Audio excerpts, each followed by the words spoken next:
Elon Musk, the main man in charge of cutting government waste, is sounding the alarm on the nothing stops this train of debt barreling towards the US. He said recently, quote, "I'm sorry, but I just can't stand it anymore. This massive, outrageous pork-filled congressional spending bill is a disgusting abomination. Shame on those who voted for it. You know you did wrong. You know it." And guess what?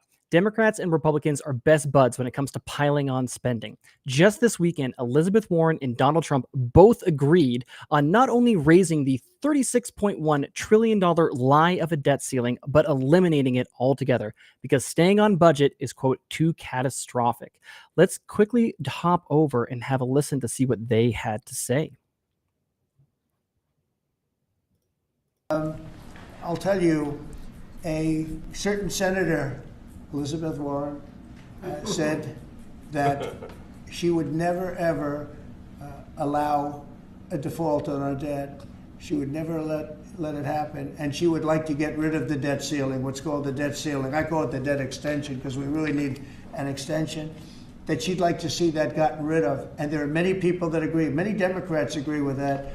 But we gave that through, and you know, I don't want to say an error. He did it well-meaning. They gave that to us. It was a Democrat problem just before the election. Would have had a huge impact on the election. And to our benefit, we won anyway, but to our benefit. But felt that really for the good of the country, we should extend that. But Elizabeth Warren and various other people would like to see that. Her whole career, she wanted to see it terminated, gotten rid of, not being voted on every 5 years or 10 years. And the reason was because it's so catastrophic for our country. And I always agreed with her. That was one thing I agreed with her on. Now, I haven't spoken to her, but I would say that if you asked her that question now, she'd say, no, it's their problem. But it's a very unfortunate situation. It's a very unfair situation. And she happened to be right on that. It should be gotten rid of, or it should simply be extended. But that's one of the things that gets taken care of in this bill. That automatically gets extended for a 4-year period, and it should be. But I agree with Elizabeth Warren on that. I think you should get rid of it. It's too catastrophic. Absolutely ridiculous. Just there's no attempt at even like pretending at this point anymore. Now, we all know Bitcoin is the solution to this fiat mess, but the question now is, has Musk maybe seen the light? Recently, Brian Armstrong, CEO of Coinbase, said in response, quote, "If the electorate doesn't hold Congress accountable to reducing the deficit and start paying down the debt, Bitcoin is going to take over as the reserve currency." To which Elon responded with the single American flag. Elon also mentioned that a new XChat feature would be rolling out with, quote, "Bitcoin-style encryption." Sounds like someone might be doing their homework. We're going to discuss this and more with our amazing panel of guests today. We've got the Bitcoin strategist and author of Bitcoin Singularity, Boyd Cohen, Senior Vice President at the Bitcoin Policy Institute, Stephen Pollock, and Director of Market Research at Unchained, Mr. Joe Burnett. Plebs, get in here. This is an episode you can't afford to miss. Filling in for Mr. Btcsessions, I am Nathan with the Btcsessions, and this is your bullish session.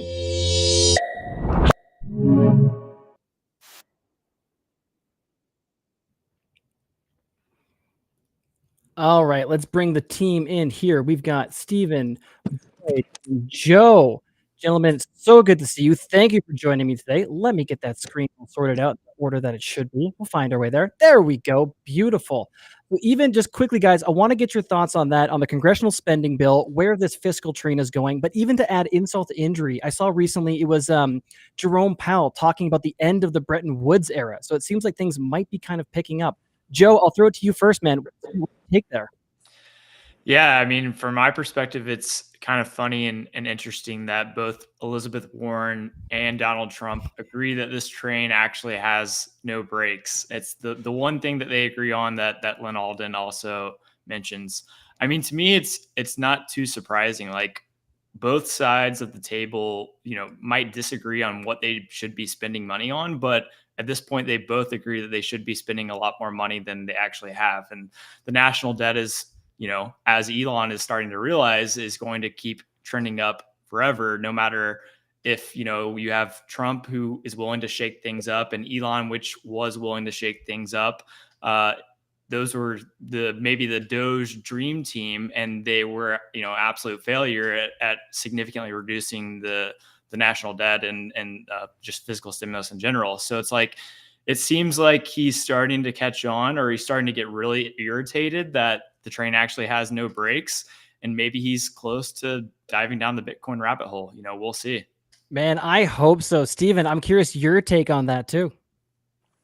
Well, I'm sure it's terrifying to, like, you know, stare into the eye of this storm, as you know, as many of us have you know, come to understand. And the president's no different. I think it's one thing to come in with a plan and a strategy, and it's another thing to have to, you know, accept reality. And reality is that no amount of budget cutting, no amount of Doge was going to, as you said, stop the trend. And not only that, but when we look at our deficits, when we look at what we're staring down, and this is like comments. I don't think, you know, it's kind of funny because, like, hey, welcome to the real world, where a lot of us have been kind of camping out for a while. It's like the only way we're really going to get out of this mess is we're probably going to have to make more money and print it and increase supply, and that's how we're gonna. The only way forward. So I guess I'm not surprised. I get to your point. I think I am. It is interesting to hear and see Elon changing ever so slightly. Not necessarily his tone. I mean, he's been pounding the table for you know, fiscal discipline all year, but in the face of kind of, I think, you know, a hard L here, you know, Doge, you know, going away, and now, you know, this being pushed forward, debt limits being extended yet again, shocker, right? But yeah, I think there's an opening here, and you know, Bitcoiners have been some very you know, kind of picked on Elon a little bit, but I think, you know, this opportunity may hopefully welcome into the fold. Absolutely. I completely agree. And Boyd, I'm going to toss to you then. I'm really curious if you think it's what kind of strikes me as unusual, but maybe it's possible as well too. Elon is clearly someone who has identified the problem and is now experiencing like the emotional frustration because he actually did a solid attempt. I know a lot of people were telling him like, hey man, even if you do the best possible work, it's just not possible. The numbers don't line up. And we had Tesla originally accepting Bitcoin. I think it was back in like 2021. Like, he's been around the space. We know that he holds Bitcoin, and I'm pretty sure still too. And I think both SpaceX and Tesla do. I wonder, like, is it even possible that you could be so close to this and not actually see the solution? I'm curious your thoughts. No, I think it's impossible he doesn't see it. I think he's seen it for a very long time.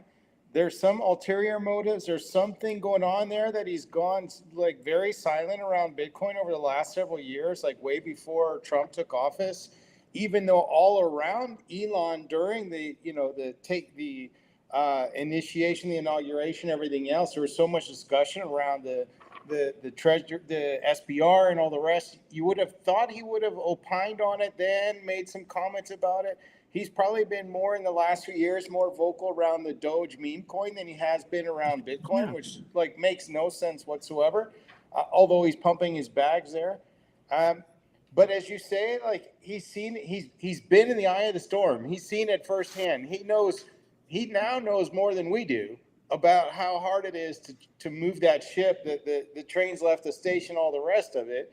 And you would think, I mean, it's almost impossible to come to any other conclusion other than the fact that we need to go back to sound money. And when you hear his argumentation around what's wrong with the way they're doing it now with the big, beautiful bill and all the rest, he sounds just like a Bitcoiner. So he probably is one in the closet. We just need to get him out of it. Yeah, he might still be vying for some of those, you know, green subsidies if any are coming his way. So perhaps there is an ulterior motive. Can't say, can't read the guy's mind. But gentlemen, I don't think so. Hey, hold on. I was thinking about this today. The way he's coming out swinging against Trump does not take that stuff lightly. He thought that Elon was in his corner, and now he's coming out calling it an abomination of a bill, which is Trump's beautiful bill.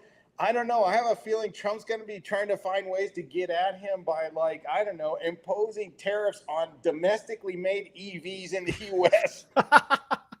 Actually, Boyd, that's a fantastic point. I completely agree. You're right. And Trump is one of the fiercest. If you're his friend, he'll try and raise you up. And if you turn against him even slightly, he'll do everything he can to tear you down. I remember going just off topic quickly, the little Kim Jong-il, right? Little rocket man. Clear example of like when you're with him, he'll praise you. When you're against him, he will try and shut you down. But with that, this is Why Are We Bullish? So Boyd, I'm going to toss it to you first, my friend. I'm going to give you the same question that everyone gets. Why are you bullish?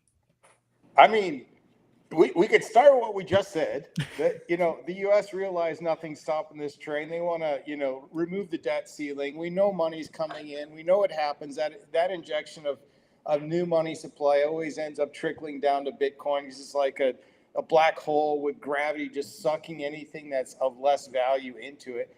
So that's a starting point. But, you know, I also would like to say on another side of the whole perspective is just the sort of growing adoption of Bitcoin and the growing mainstreaming of Bitcoin that we're seeing over the last months and the past year or so, not just on the corporate side, which is super exciting, and not just on the nation state side, which is debatable within the Bitcoin community if that's actually a good thing or not. But I'm thinking more on like the ways that it's becoming more accessible for the average person to acquire and spend Bitcoin. And again, that of course is debatable. You look at, you know, Michael Saylor with strategy sort of saying you shouldn't spend your Bitcoin. But, you know, I think a lot of us in the Bitcoin community believe in spend and replace is the path forward for now, while Bitcoin and fiat kind of operate together. And, you know, I at the Las Vegas conference, you know, I took a group with the AQUA wallet to Steak and Shake, and we had an awesome time, you know, buying, you know, burgers and tallow fries with Bitcoin. And I brought a social media emerging star, Professor B, her name is Thea, with me, and her shock and awe at how easy the whole thing was just amazing to witness.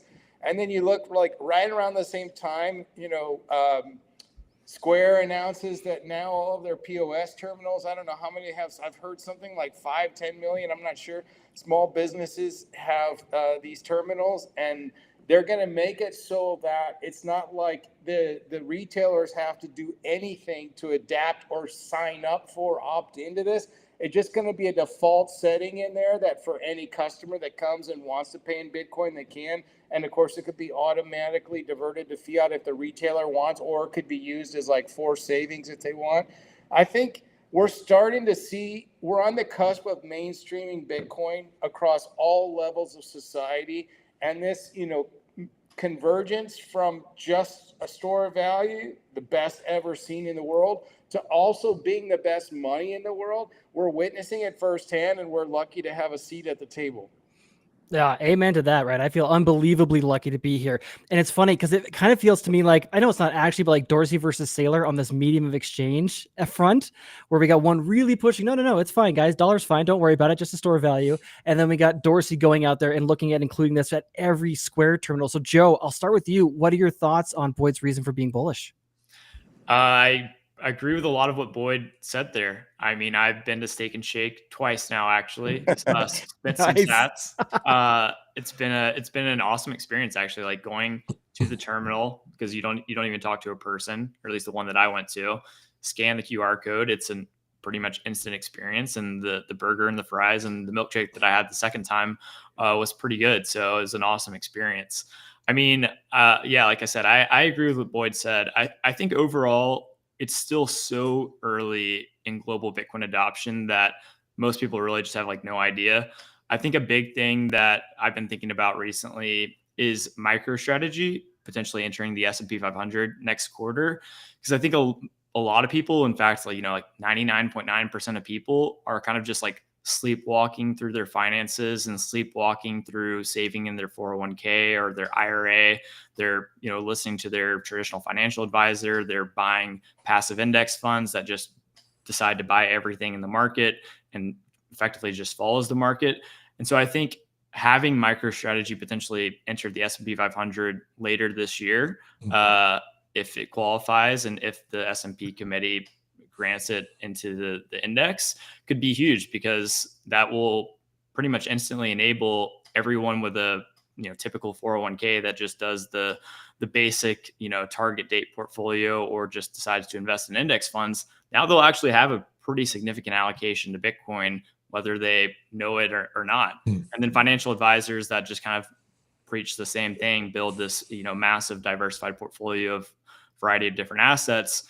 they will also be allocating naturally to MicroStrategy. And then as the price of Bitcoin goes up and as MicroStrategy goes up, all of those advisors and individuals that have those diversified portfolios will be increasing their allocation to Bitcoin and MicroStrategy simply because the price goes up, because that's how those index funds function. So yeah, I mean, I think, short term is so hard to tell in the world of Bitcoin. I never like to say like what's going to happen over the next 12 months. But I mean, long term, it seems like it looks more bullish than almost ever before. Yeah, it's incredibly exciting right now. And it's funny because everyone's kind of getting bored at like 104, 105K. Guys, we're six figures and everyone's already sleepwalking on this one.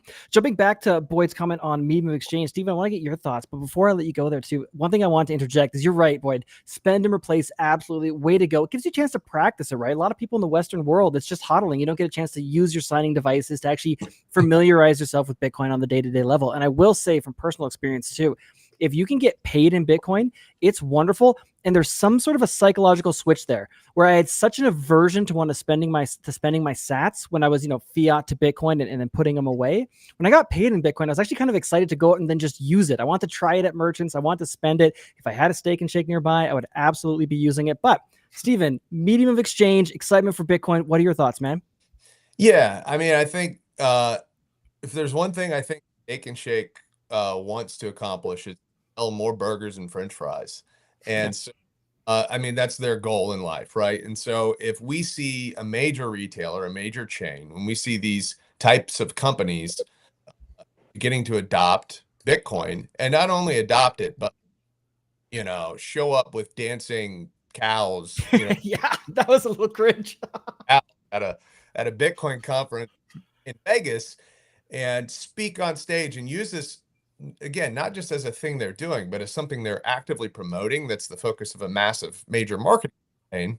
I think that tells us a few things. One, I think it tells us that the economic incentives are aligning for even those who maybe I'm not saying they do or don't, but they don't have to care about Bitcoin. They don't have to necessarily get it, but they're seeing something happen. They're seeing massive adoption. They're seeing an active group of people who are passionate, and they're saying we want to get a piece of that. We want to be a part of that. And that may sound cynical to some people, but I don't think it is. I think it's incredible. And especially when you go back to look in your local community where restaurants. I mean, man, it's so great. We got the local burger joint up the road to start accepting Bitcoin. Well, we just got thousands of them all at once, and nobody was pressuring them to do it. They just they're like, man, maybe they love Bitcoin. Maybe they just love selling burgers and fries. I don't think it matters. I think it's bullish. Absolutely, completely agree, right? And it doesn't matter if it's selfish. It's essentially just incentives aligning. Like, it's beneficial for Steak and Shake. It's beneficial for us too, because I'm gonna get another place that we can use them. So there's nothing wrong with everyone following their own incentives. Well, beautiful gentlemen, with that, I'm gonna put a bow on this topic. We're gonna take a quick break for ads from our sponsors. When we come back, we're gonna jump into Stephen's reason for being bullish. We're gonna talk a little bit about some shifting political alignments, and we're gonna give away some sats from Bitcoin Well. So stay tuned. We'll be right back. Bitcoin Well is the best place to be buying and selling Bitcoin in Canada and the US. And now with Bitcoin Well Infinite, it's also the best place to be making large buys at their OTC desk of over $50,000. Their white glove service gives you fast transactions, no slippage, and the lowest fees. You can scan the QR code on the screen or simply head to bitcoinwell.com/BTCsessions to sign up today. And you can share your own personalized referral link to earn commissions. DEBIFI is the best and easiest way to borrow against your Bitcoin in a non-custodial way.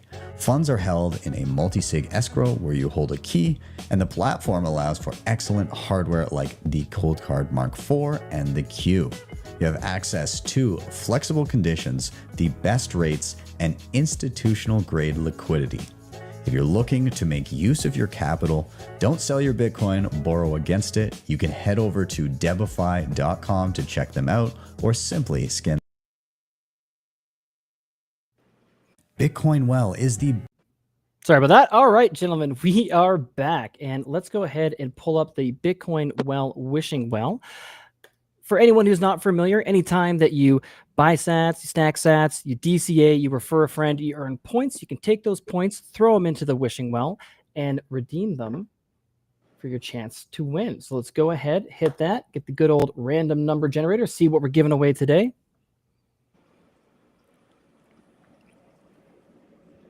Awesome. 408 sats, first person to scan that lightning QR code. If it's not working for you, it means that somebody beat you to it. And if you did get it, do me a favor, leave a comment down below. With that, let's keep things moving along here. Stephen, I'm going to come to you. Same question that everyone gets, same question of the show. Why are you bullish? Yeah, I'm incredibly bullish right now. Nathan, we're seeing, we're going to talk politics. I'm with the Bitcoin Policy Institute. It just makes sense. Let's stick out here. We're seeing, we're seeing a rare of industry and a presidential administration. We've seen that where everybody knows that it's obvious, but I don't know if we fully grasp. And some people I talk to that haven't spent, 15 years working in this world may not completely understand that. So I want to unpack it just a little bit, if you guys will humor me.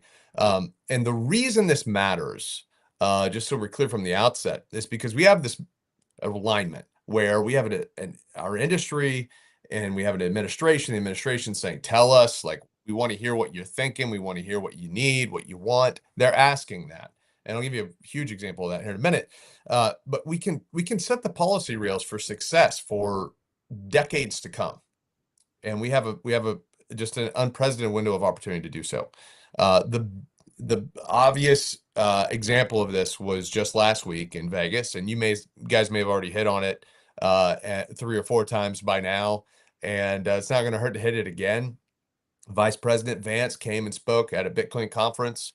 He had I thought, a great speech. The second half of his speech, I've got a few notes of it here I'll share with you guys.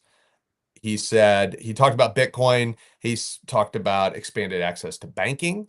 He mentioned Bitcoin being a hedge against central government control, hedge against inflation, hedge against private sector censorship and debanking. This is a guy who gets it. And if I'm right, it felt like in the moment, he was not reading from a teleprompter. This guy was speaking from what he knew and what he's learned over the years. And so that's important. He called Bitcoiners digital pioneers, which was awesome. A cool thing. Cool things are bullish too. He's asked and said, we have the posture of listening to your industry and we want to hear from you guys. He said, you guys deserve the respect and support of your government versus being torn down by your bureaucracy. And he was talking, and I could keep going on and on, but there's a number of reasons this is important. When we're talking about regulatory clarity, no more debanking, we've seen that play out. Those weren't just empty promises on a campaign somewhere. Those were, self-custody, the right to self-custody, the right to use non-custodial tools. These are all really, really important things. And if you don't think so, then just ask all the human rights activists that are using Bitcoin internationally. The human rights use case for Bitcoin is flourishing as well. But I think, you look abroad and you'll see the importance of locking some of these things down while we can. So we have a vice president who comes and speaks. Well, big deal. We had the president speak last summer, right? We didn't. We had a guy running for president speak last summer. Last summer was a campaign speech. And that doesn't mean it wasn't fantastic. That doesn't mean it wasn't a watershed moment. It absolutely was. But to me, this is a very, very different tone. JD Vance is not running for office right now. He will be here in a few years, and we'll get to that in a second. But President Trump running for office, it was a campaign stop. I don't think anyone debates that. And now he came through on many of those campaign promises that he made. And I give him a lot of credit for that. But having a sitting vice president come and speak is very different tone and tenor than we experienced last summer. And I don't think we can overemphasize that. The other side of it is he's running for president very shortly. I looked up the odds on this at the end of the day today. He's sitting, Vice President Vance is sitting plus 250 on becoming the next president of the United States. The next closest are sitting at plus 1,000 odds. That's the like of of likes of Gavin Newsom, AOC, Don Jr. So we're sitting at like a 30% chance that JD Vance is going to be the next president of the United States. 3 years before that, he's at a Bitcoin conference unpacking some like pretty sophisticated ideas and philosophy behind Bitcoin. I don't know of anything more bullish. I think it's fantastic. I think the kind of the smaller like point B to this point A would be, and I'm gonna talk about my organization here for a second, the Bitcoin Policy Institute. We have a summit coming up this summer, and the reason I bring that up isn't just to pump my bags here at BPI, but we just announced we have the Deputy Director of the CIA, Michael Ellis, who's speaking. That seems interesting. And we have obviously Bo Hines is coming. His Deputy Director, Witt, is going to be coming. We have an SEC Commissioner. She spoke at the Bitcoin conference last week. She's speaking at the summit in DC. An SEC Commissioner speaking at Bitcoin events, back to back, boom, boom. We have, I don't know, like 9 or 10 members of Congress, 3 senators, 5 or 6 congressmen. They're all wanting to be a part of it. They all get it. These aren't campaign speeches, and I can't emphasize that enough. They want to help forge the path ahead for Bitcoin and build the rails for strong Bitcoin policy for years to come. And I'm incredibly thankful for it, and I think it's insanely bullish. No, I completely agree, and I'm so glad you brought up the human rights organization, HRF, as well too, because that's where Ben is coming back from. That's why I'm filling in today. So that's why I'm sitting here, and it's interesting. You're right, because I think at the end of the day, sometimes we forget too that politicians, governments, they're just all people with the same sort of incentives. They have every reason to come to Bitcoin as well too. But with that, Boyd, I want to get your thoughts on this first. What do you think about what Stephen had to share? First of all, isn't it ironic that we started this whole thing off talking about Elizabeth Warren, the woman who was leading the anti-crypto army, and now she's in cahoots with Trump, who's the pro-Bitcoin president, under the goal of removing a cap on debt. Like, what? Are we living in the Matrix already? Like, what's going on? But from the sort of U.S. sort of leadership on this, it's fascinating. It's gone from, a place. I'm an American, and I was building in the blockchain space in Europe up until just over a year ago. Now I'm in Mexico. And, Americans were fleeing in the crypto, blockchain, Bitcoin space. They were avoiding the U.S. like the plague. And now the U.S. is becoming the epicenter of the world for Bitcoin.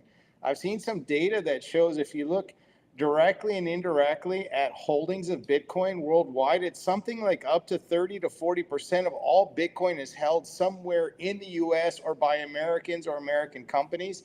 So the U.S. is poised to really lead in the Bitcoin transformation of the global economy. The U.S. has been the leader of the global economy for decades anyway. If the U.S. really gets behind it, which, as Stephen is saying, they are right now in a way that I don't think any of us could have predicted a year ago, this could be really fascinating times for us over the next several years as the economy sort of maybe migrates to sound money again, or there's a more important role for Bitcoin. We'll see whether JD Vance is president or not in the future, but I think a point Stephen made that I think is true was implied by what he said is that, some of these things get codified into law. Like, yeah, Trump did the SBR as an executive order, but if it gets passed as law by Congress, that's the kind of thing that just doesn't get unpassed later. It's pretty hard to do that. And on that topic that directly relates to what we're talking about, I think it's worth mentioning what Senator Lummis said yesterday, which for me has gotten insufficient coverage in the Bitcoin community so far, though I did hear some people very concerned about it, which would be interesting to have a debate about it, but is the point that the U.S. military is now telling her we want the U.S. at a federal level to start stacking Bitcoin because it is now a national security interest that the U.S. is accumulating Bitcoin. Now, that's incredibly bullish for nation state adoption, FOMO. There's a whole nother, trick on this around, okay, well, if nation states start seeing it as a national security issue? What are they going to do to try to control it, to manipulate the community, to constrain our ability to do a soft or hard fork for quantum resistance, whatever? Fascinating topic, but the point being, it's elevated to military level national security in the U.S. Like, I don't know how much more interest you could have from the national government than that. That's incredible. It sounds like Jason Lowry has been climbing the ranks somewhere behind the scenes. Joe, there's tons to unpack there, man. What are your thoughts on all that? Yeah, I mean, I think Boyd and Stephen made some really great points there. Unchained and BPI actually hosted an online event yesterday with Congressman Nick Begich, and he actually iterated the same idea that Bitcoin is a matter of national security. And if the United States continues to abuse the power of the money printer, there's at a certain point, they may not be able to use that anymore, or it may not be as effective as it has been without causing extreme CPI inflation. But I think Stephen made like some interesting points about, the Trump presentation or speech, last year at Nashville at the Bitcoin conference. I think some people, could have interpreted it as like, oh, that was a campaign speech. He's trying to win over the Bitcoiners. And then now it's like, as Stephen made, like JD Vance is not running for election yet. He's just, going to the Bitcoin conference and speaking his mind and speaking his thoughts. And he's pro Bitcoin, which is like fantastic. So I think it's showing the evolving trend that you have Elizabeth Warren's anti-crypto army, which in my opinion. Oh, Joe froze up on me for a second there. I'm not sure if he's frozen for you guys as well too. Yeah. Yeah, beautiful. Well, we'll keep going on. Let him jump back in here in just a second. But to his point, right, there's been a huge shift exactly in what's been happening in terms of the sentiment around it. Joe, sorry, we just lost you for a second there. We got you back now. You were just talking about Elizabeth Warren's crypto army. Okay, great. Yeah, sorry, I think my connection went out for a split second. My point that I was trying to make with Elizabeth Warren is I think most normal people or people that are just voting for the next presidential candidate or whoever, there aren't many normal people that are anti-Bitcoin or anti-crypto. Maybe like you have Elizabeth Warren and Brad Sherman that's kind of get what's happening here and understand that Bitcoin is like a pro-freedom movement that potentially could eventually restrict the government from spending outrageously, which at this point is, as Elon's pointing out, might actually eventually become popular. But I think most people don't really connect those dots, and most people don't care too much about being anti-Bitcoin. On the other hand, you have people that are storing a lot of wealth in Bitcoin, and that's an exponentially growing segment of the population in the United States and all over the world.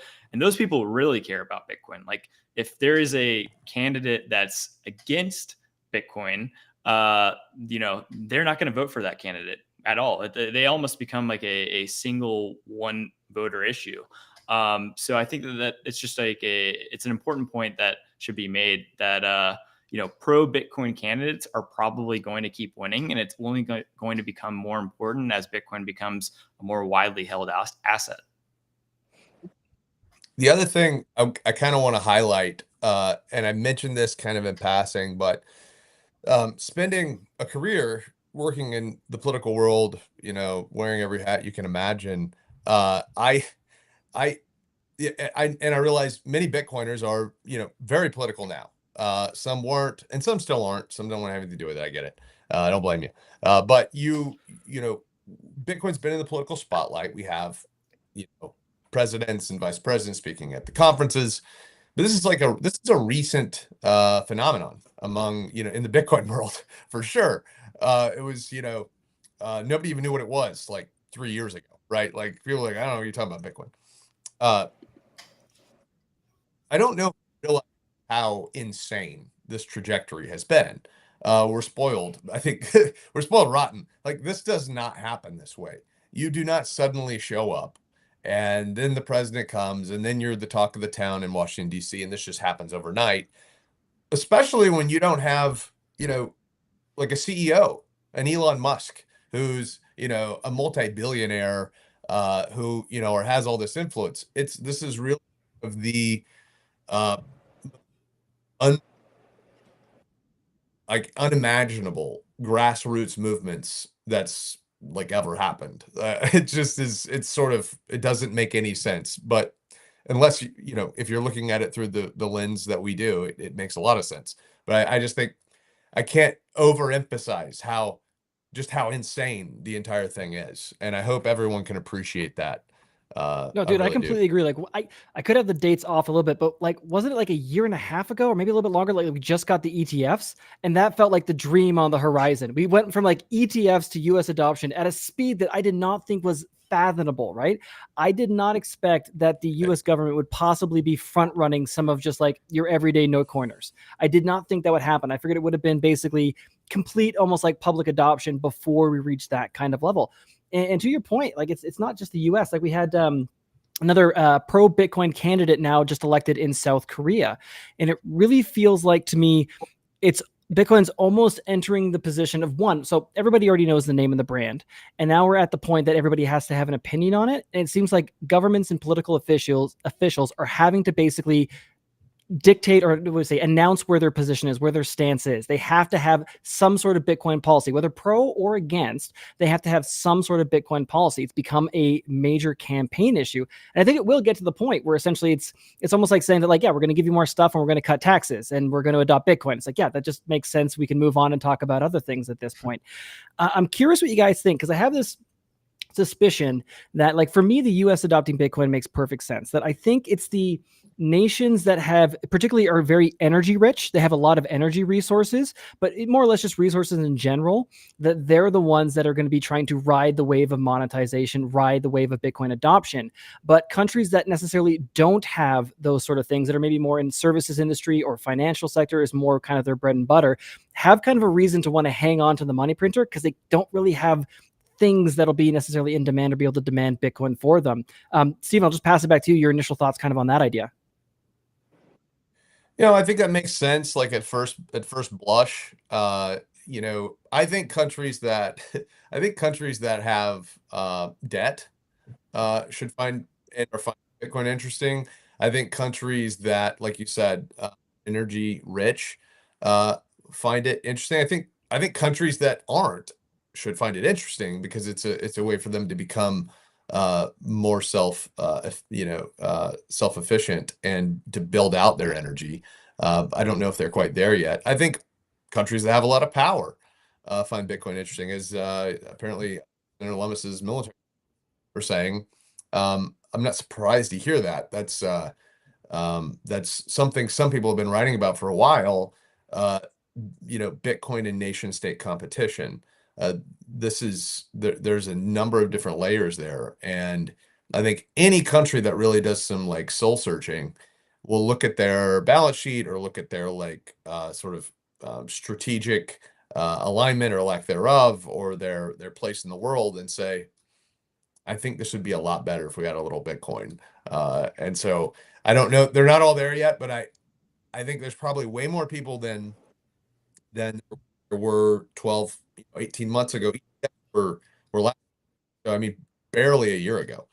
And I think we're seeing the public part of this. Imagine the behind the scenes, closed door, pounding the table, like, hey, you need to put this on your your political platform as a party or as a candidate, or you need to put this on your balance sheet. Hey, look what the US is doing. Hey, look what these other countries are doing. Freaking Steak and Shake's doing it, So I think you're on Beautiful. to it. And quickly too, I guess want to get your guys' take on this. And Boyd, I'll start with you, then I'll come to Joe. In terms of governments adopting Bitcoin, good thing or bad thing? Is it more government's going to get its hands around Bitcoin, or maybe Bitcoin's going to Trojan horse the government? Boyd, I'll start with you. I'm a eternal optimist by nature, so I'm going to say good for the world. Even though I see the risk, the downside, I do believe very deeply that there's no way any government could single-handedly directly influence Bitcoin in a way that is extremely detrimental. At least I have a hard time seeing how that could happen, given how decentralized it is and how many different actors around the world with billions of dollars invested in this are invested in its success and would fight any attempt to usurp control. And I don't see how it could happen. I think there's a couple things on this topic around nation states. So first of all, I read a statistic the other day that there's evidence that 15 nation states have started stacking, and we could name some of them we already know about: El Salvador, Bhutan, U.S. supposedly, China has some from seizures. We know the UAE through the sovereign wealth fund. So we know Pakistan is now wanting to do it. We just heard about that. So 15 nation states, not surprising. Another thing I'd like to say kind of goes back to your point, Nathan, about would it be more in the best interest of nations that have substantial energy? I don't really see it that way. I think if you do, there's a path for you to be a sort of a player on the mining side, and that's what a lot of countries are doing right now. But Bitcoin is just the best money the world has ever seen. And if it is the best money the world has ever seen, okay, there's about 7 or 8 countries in the world that use the US dollar as legal tender. Then there's about I forget the data, but it's something like 70 or 80 countries in the world where US dollars are regularly circulating as a means of exchange and daily commerce. All right. We all know if the debt ceiling is raised, whether it is or not, we know the train has left the station. We know what's happening. They're going to keep printing money. They're going to keep debasing the currency. We also know throughout history, thanks to Saifedean and many others who've been sort of, pioneering the thought leadership in this space in Bitcoin for many years, that throughout history, the countries that adopt the soundest, strongest money are the strongest economies and the strongest countries that come out on top. Well, if Bitcoin is the soundest, smartest, best money the world has ever seen and may ever see, then every country is in their best interest to acquire Bitcoin. And, if you do this game theory out, which I've done a lot because I like to do this kind of stuff, like even in my book, Bitcoin Singularity, I sort of project out through 2050 and how I think this will unfold. I could see that there's going to be like an economic war for the best money, basically, as US dollar becomes increasingly obvious that it's not. And what you could see is some nations embracing Bitcoin and some nations embracing gold. Anything else they try to do will just die fast. Okay, now let's think about this. If you put a battle of gold and Bitcoin together from a nation state perspective, over what period of time would it take before the Bitcoin nations are the superior winners and the gold ones have to capitulate and adopt Bitcoin? Although by that point, it will be so expensive and hard to stack, they will end up being third world countries, even if it was China level first world country before this battle unfolded. So in my opinion, that is going to happen. You're going to have countries that have major investments in gold or don't want to align with the US because of political reasons or whatever. And if the US is aligning to Bitcoin, they're going to choose the gold path. But the difference is Bitcoin is absolutely scarce and gold is not. And so we know what happens when an absolutely scarce and a less scarce asset go head to head. We know which one wins. So in my opinion, all countries are gradually at some point over time going to figure out they need to move to sound money. And the smartest ones will move to Bitcoin, and the ones that do will win, whether they have the energy reserves to be a miner or not. Interesting. Yeah, it's gold versus silver all over again. I'll pass it to Joe quick, and then we'll take a quick message from sponsors. So, Joe, your thoughts, government adoption, good, bad, and boy, threw a lot out there, man. How do you see it playing out? Yeah, I mean, I definitely agree with Boyd. I think the purpose of money is to be the most saleable, most wanted good on the market that's easily tradable, and that's for the most part, a winner take all market. And so if you end up choosing the wrong money, well, that's a bad decision, whether you're an individual, a corporation, or a government. And it's kind of funny because it's like some people will say, oh, well, Bitcoin is nothing more than a greater fool theory. You're hoping that you exchange your Bitcoin for something else in the future. Of course, that's the purpose of money in itself. But greater fool theory is actually the other inferior monies, whether that's the dollar, the yen, the euro, the gold, silver, or whatever else. And it's like, if the entire purpose is to converge on one best tool, well, you better hope that you can convince someone else to buy your second best tool if it's less scarce, less portable, less durable, etc.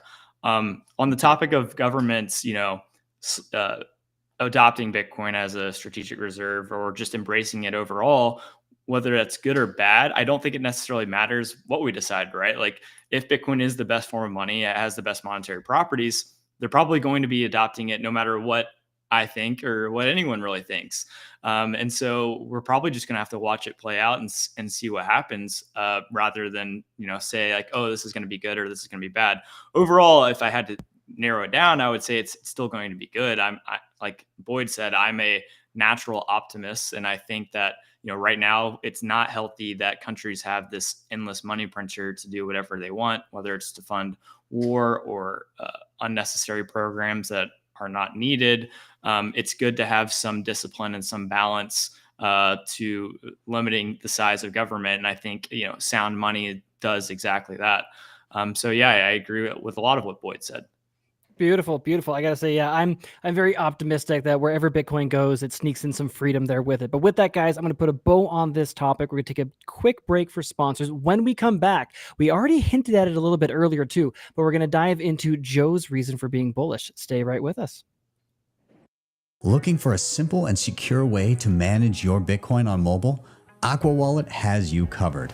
It's user-friendly and puts you in full control of your Bitcoin with secure self-custody. AQUA also supports Lightning and Liquid Network, making fast, cheap Bitcoin payments and asset transfers easier than ever. Plus, it even supports stablecoins, giving you ultimate flexibility. Built on open source code, AQUA is transparent, trustworthy, and perfect for beginner and pros alike. Ready to upgrade your Bitcoin experience? Click the link in the show notes or scan the QR code on the screen now to download AQUA Wallet today. Securing your Bitcoin doesn't have to be complicated or invasive. With NUNCHUK's HONEYBADGER plan, you get state-of-the-art multisig with built-in inheritance planning and no KYC required. NUNCHUK is trusted by users to secure billions of dollars in Bitcoin. The HONEYBADGER plan offers 204 assisted multisig, guiding you step-by-step on mobile or desktop. It works seamlessly with hardware wallets like TapSigner, ColdCard, Jade, and plenty of others, so you're always in control. Plus, with non-KYC inheritance planning, you can ensure your Bitcoin goes to your loved ones. No private info needed. Take control of your Bitcoin today. Click the link in the show notes or scan the QR code on the screen to check out the HONEYBADGER plan. CoinKite has been in the game for years, creating hands down the best and most secure hardware when it comes to securing your Bitcoin.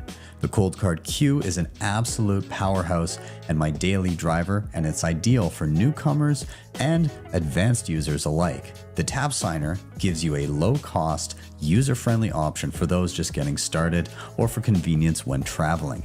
You can head to coinkite.com and use code Btcsessions for discounts, or simply scan the QR code on the screen to get started right away. All right, guys, we are back. And quickly, too, by the way, for anybody who's looking to front run the rest of the nation states out there and get Bitcoin in their own self-custody, if you need a little bit of help, myself, Ben, Gary, we're all over at Bitcoin Mentor. We'd love to talk with you. Scan the QR code, come chat with us. We'll see if we can help you out. And if you need some additional custody help too, I know that Joe could also give you a hand there as well. So with that, we're going to keep things rolling along here. Joe, I'm going to throw you the same question that everybody else gets. And I know there's a lot to talk about. Joe, why are you bullish? Yeah, absolutely. I think one of the main reasons why I'm bullish right now is the Bitcoin treasury company phenomenon that's going on. I think looking back at previous cycles, specifically like the 2021 top, I think part of the reason why, Bitcoin just peaked and it, didn't go up much further is because we had so much monetary stimulus and the market was relatively confused. They were buying altcoins, they were buying NFTs, they were buying GameStop before it adopted Bitcoin, meme stocks. They were buying mags, the Mag 7. They were buying every tech stock under the moon. There was just a lot of supply for speculative capital that was kind of just getting absorbed by the market through all of those different entities. Whereas now, I think this cycle, we have an interesting phenomenon occurring where we have these Bitcoin treasury companies to where obviously, some people have recognized that Bitcoin is a superior monetary tool and they're just buying directly into Bitcoin, which is great. And I think everyone should do that. But there's also this more speculative group of people or capital that's out there searching for something a little more volatile, something that might, 10x in a short amount of time. And historically, that may have been altcoins, like actual altcoins. But this cycle, it seems to be like Bitcoin treasury companies. And I think what's really interesting about the Bitcoin treasury company phenomenon is whenever these companies trade at a premium over their net asset value, which is almost every one of them at this point, all that they do is issue additional equity and buy more Bitcoin. And so with this, phenomenon that's occurring, even the speculative capital that's kind of avoiding Bitcoin at first ends up getting redirected into Bitcoin because that's exactly what these Bitcoin treasury companies are doing. And so I think it's like a really interesting phenomenon that actually kind of reminds me of the 2017 bull market, to where, from what I remember at least, people would find altcoins that they may want to buy on some random crypto exchange. But if you lived in America, you would have to buy Bitcoin first on Coinbase. You buy Bitcoin on Coinbase, then you send the Bitcoin to another crypto exchange, and then you buy the altcoin. And so back in 2017, the same kind of concept was occurring, to where speculative demand for crypto tokens kind of still redirected into Bitcoin at first, and then into the altcoins bidding the price of Bitcoin. Now we kind of have a very similar dynamic occurring, except first capital flows into the Bitcoin treasury companies, and then the Bitcoin treasury companies use that capital or their premium to then buy more Bitcoin. So I think that's like a really interesting phenomenon that's going to keep occurring as long as these Bitcoin treasury companies keep trading at a premium. The second thing that I kind of want to mention that is another reason why I'm bullish, that I think a lot of even Bitcoiners are kind of discounting may actually occur, is the Bitcoin Act by Senator Cynthia Lummis. I think most people probably feel like that's more unlikely than likely, even in the Bitcoin space. I kind of disagree. I think that if Bitcoin continues increasing in purchasing power, and like say it goes to 125 or 150 later this year, we have some momentum. Like someone mentioned on this call, like Congress and senators and just people in government, they're just individual people at the end of the day. Like they are going to feel the same sense of fear and greed that all individuals feel. And we're, at a time when the national debt is going crazy, Bitcoin would be soaring at the exact same time. That might create like an interesting incentive to where they're like, oh my gosh, like we need to do something to protect our monetary sovereignty as a nation. Like it's bad. It would be very bad if the United States abused the money printer for so long that it became ineffective. And if that's going to happen at some point, we might as well hedge our bet with the Bitcoin Act, which actually, would enable the U.S. to accumulate Bitcoin in a budget neutral framework by revaluing the gold. And, so we're not necessarily adding to the national debt. We're accumulating a sizable Bitcoin position. And I think it could actually, happen. And I think if that actually does happen, we could be really off to the races for what's to come. Man, you're absolutely kind of right on that as well, too. Because even myself, as I kind of wrote it off as like, yeah, it'd be great, but it's not going to happen. I've kind of discounted one, but even everything that's happened so far, I wrote off previously is like not really going to happen. So maybe I should be giving that more credit than I currently am. And one thing on Senator Lummis on her positions as well, too, that I found really fascinating was, I think it was last week or a little bit earlier, when she talked about no cap gains on de minimis amount. That for me was like the big standout, even calling back to Boyd's comments on medium of exchange, in the sense that I know there was a lot of people that were kind of, bummed out. She only said like $600. And I thought that was completely missing the point. Like the distance between 0 and 1 is what's most important. If you can just make it so that that's an acceptable idea, we can adjust that level later on. And then from there, small retailers, online stores have everyone who's doing normally transactions, even GameStop, you're selling digital games online. You have every incentive now and no reason not to just set up your Square terminal and have a little Bitcoin QR code and get it there as well too. Before I let the other guys jump in though, Joe, I'm curious if you've had a chance to even take a look at what Jack Mallers is doing with 21 for another Bitcoin treasury company there, and if you have any initial thoughts kind of on that. Yeah, I mean, I think he's capitalizing on the same trend that all the other Bitcoin treasury companies are capitalizing. One thing I guess that's interesting in particular with 21 is the people that are backing that company, right? You have Tether and Cantor Fitzgerald, which Tether is an absolute behemoth. They own billions and billions, hundreds of billions of dollars of U.S. treasuries, which is massive. And then you have Cantor Fitzgerald, which is Howard Lutnick's company, and he's now Secretary of the Commerce, which I believe reports directly to President Trump. And he also has the ability, per the executive order, to accumulate Bitcoin in the strategic reserve today in a budget neutral framework. So yeah, I mean, I think like the dominoes are lining up. And at a certain point, they start falling and price starts rising, and it really just becomes a positive reflexive feedback loop that could get absolutely insane. Yeah, completely agree. Boyd, I'll start with you on this one. What are your thoughts? And then Steve, I'll come to you.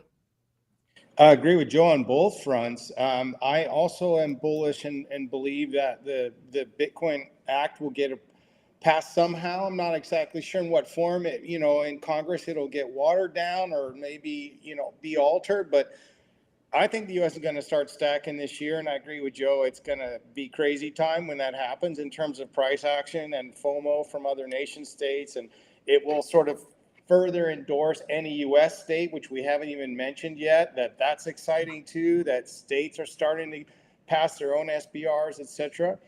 On the corporate adoption through treasuries, I'm also very bullish, and I know some of your listeners are kind of hardcore Bitcoin maxis who are probably annoyed at this whole conversation that we're like, supporting government adoption from the nation state level. Now we're like pro corporate and stake and shit. What happened to like fight the power and the whole, anarchist sort of cypherpunk thing? But and I'll come back to this point about corporate treasuries, but I think this point is worth reinforcing to that audience, which, I came to Bitcoin partially through that kind of philosophy of really realizing how much the fiat economy has destroyed the middle class and how we need to fight back, and reflecting on what happened with the Occupy movement. So I'm very empathetic to that logic. But what I think that community is missing is, again, when you game theory this out, imagine that, okay, let's do this real quick. A scenario. We have the one we have now, so we don't have to rehash that. Like a crazy adoption at the government level, national, state level, like beyond our dreams in 2025. Okay, what's the alternative? The war against crypto gets ratcheted up to the point that not just the US puts pressure on their allies and others to basically make it illegal for any individual or company to transact in, hold, or do anything with Bitcoin. Because you could totally see that happening. They're either going to see Bitcoin as their friend or their enemy. And if they see it as their enemy, you're their enemy if you're trying to use it. And I could totally see I mean this. I could see countries implementing capital punishment in that scenario for anyone engaging in, transacting with, using Bitcoin, because it's this evil, like disruptive, anti-government, anarchist, perceived thing. So we had two options. We go down that path, which is pretty damn ugly, or we go down the path of saying, okay, the Bitcoin is going to gradually kind of weave its way into all of our systems so that no one could say no anymore. And that's exactly what's happening. You look at that famous quote from Hayek, which basically says the only way that this is ever going to get fixed is somehow through some subversive means a form of money is brought to the world that isn't done through arms, but just like gets weaved into the ecosystems in ways that no one can fight it. That's exactly what's happening right now. That's what we're witnessing. So now on the corporate treasury real quick, because it's in that line of thinking that, hey, this is just part of where the world has to go because the alternative is way worse. I'm as bullish as Joe on it. I think there's, I've been tracking this a lot. I have a whole chapter on it in my book. I like to say there's sort of three types of corporate treasuries right now. There's like the full business model, which is like a business is sort of Bitcoin native or adjacent that is generating Bitcoin from its commercial activity, and portion of that Bitcoin is being put into their treasury. You have a second kind, which right now, and it really upset a lot of hardcore Bitcoiners because they were way more optimistic than they should have been about GameStop, who felt that GameStop was going to go all in, but they didn't. I never felt they would because they never said anything. Like, if you really get it, if it's in your veins like it is in sailors, you're not going to be quiet for 2 months after raising $1.5 billion, say nothing, and then come out with like a whimper. So my point is that's the second kind of treasury company, which is like, you know what, this is a hedge against debasement, probably worth having, which is basically what Ryan Cohen said. Like, well, if the thesis plays out, it's probably a good idea to have some. Well, okay, he's not a Bitcoiner. We know that. Then the third one is Sailor, Maulers, Semler, although Semler is kind of unique in that they're still very focused on their core trad business as well. Sailors is less so. Maulers, the thing I love about Mauler's vision around 21, and you also forgot to mention, Joe, SoftBank. They're also back in the thing, which they're crazy. And also it gives the international capital market access. But, you know, what I love about Mauler's strategy is that it's a native Bitcoin treasury company without any traditional legacy business that they have to figure out how to manage. They're building this from ground one as a Bitcoin treasury company with the ambition of creating a lot of native Bitcoin business models, financing, lending, whatever, on top of it. So kind of like a blend of what Fold is doing with what Strategy is doing. And I've said this recently, I'm engaging in dialogue around Bitcoin treasury companies around the world. And if I ever was involved in leading one or whatever, I would go the Mahler strategy, like build a Bitcoin treasury company natively and add native Bitcoin business models on top. So I'm bullish on all of them, although I love the ones where either the Fold model or the Mahler's model are my favorites. Excellent, excellent. And I'm kind of with you. Any adoption I'm taking is good adoption in the sense that, like, I feel like that's how I get Rothbard and Mises into like the common consciousness. So I'm totally fine with that. Hey, governments, companies, you go for it. Just you're gonna do a little bit of reading, I think, on the weekends there. Stephen, there was tons of stuff there, man. I'm curious your thoughts on the corporate level adoption, where it's going, how you see it evolving. Has the Bitcoin Policy Institute had any conversations with businesses? With corporate, I thought you were going Bitcoin Act. We'll do that too. The fast one. Yeah, with corporate level adoption, that's not something we necessarily like advise on or anything like that. But man, I mean, you guys knocked it out of the park. I don't know. There's a ton more to add. I think it's super bullish. I think we're going to see a lot more of it. And you know, there's a lot of kind of first mover advantage right now. Joe touched on the discount to NAV and some of that that component, and maybe that'll continue, maybe it won't. But you know, I think smarter people than me are probably working on figuring that out. But I think we're going to see, this. I think we'll be shocked over the next 12 months, the number of companies that you're going to see start to adopt these types of strategies. And I think there's going to be new ones. I don't think we've figured it out yet.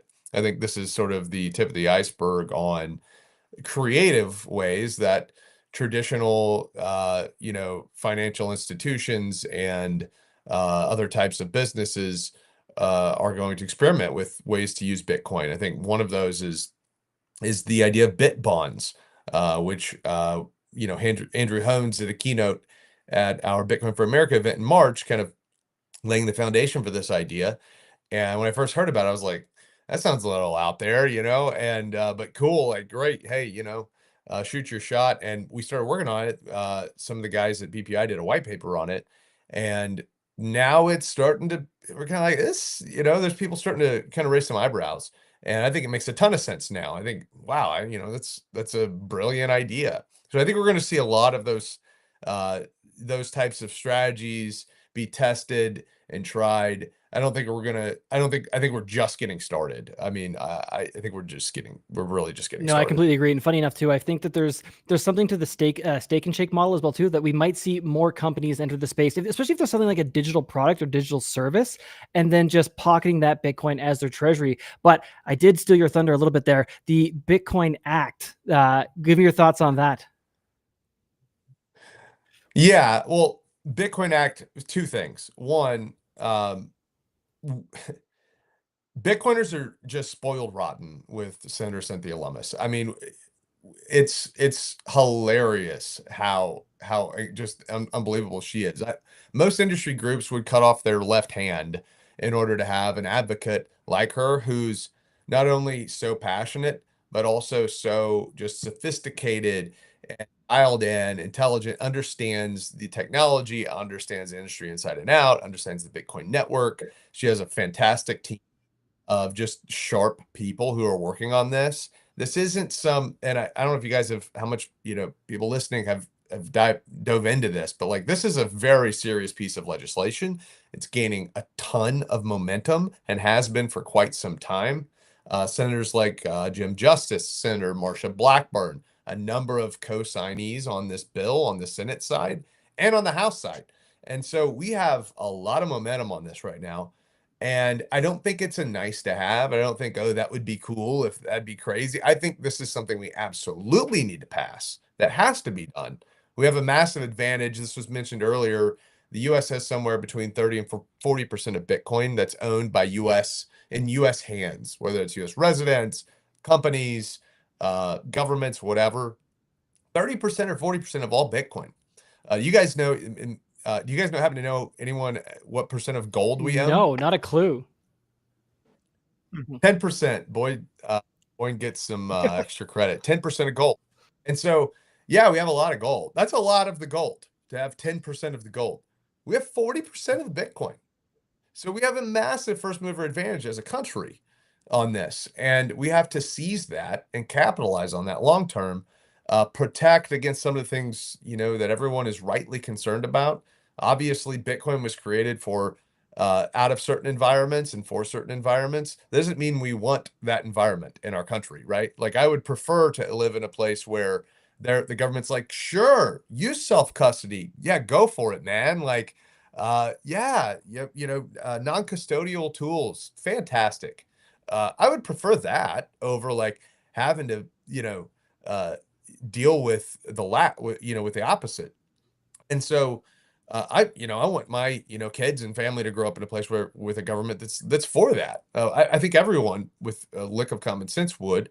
And so I think you prepare for one reality, but you hope and push for it, the other reality. And so I think we have an opportunity to do it right here with this bill and with some of the, whether it's, like I just said, like self-custody, non-custodial tools, regulatory clarity, all those sorts of things. And for the U.S. to say, yeah, I think it makes sense for us to have a lot more Bitcoin than we currently have. So we got to seize and press. Beautiful. I completely agree. Excellent. Excellent. Wonderful. Well, that's an amazingly bullish point to end it on. So guys, I'm going to wrap it up there. Thank you so much for joining me. Everyone watching, please go follow Boyd, check out the Bitcoin Singularity, follow Stephen, follow the work of the Bitcoin Policy Institute, and make sure to check out, if you haven't already, Mr. Joe Burnett and everything that they're doing over at Unchained. I am Nathan with the BTC Sessions, and this is your daily session.